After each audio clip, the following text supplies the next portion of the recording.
Steal furniture? Almost lose your job. So my dad owns a house that he's been renting for some time now. The tenants that live there were for the most part decent people who my dad thought were trustworthy. That all changed about 2 months into the tenancy when the tenant refused to pay the month's rent. My dad showed some leniency and gave them another month to pay up what was owed. They didn't pay a thing. By this point, my dad, frustrated by the whole situation and being 2 months out of rent money, offered them a deal. Leave the house ASAP and then only pay half the money owed. They countered with a different agreement. They would leave the house in a clean state with all of their furniture left behind as compensation. My dad, wanting to just be done with them, agreed.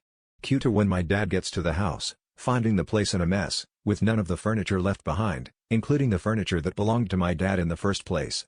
The 2 sofas that my dad owned were left behind, but they were trashed and left in the shed. When my dad confronted them asking for them to pay up the full amount that the furniture was worth, he was met with a promise of payment after 2 weeks, which he didn't believe in. When he requested they pay earlier, he was met with "good luck getting your money" followed by laughing emojis. This made my dad angry and he decided that he wasn't going to let this slide. My dad knew that the tenant was a Christian pastor of a church, and his son also had some job related to the church. My dad contacted the church and explained everything from how they hadn't paid him rent money to stealing the furniture and trashing the place.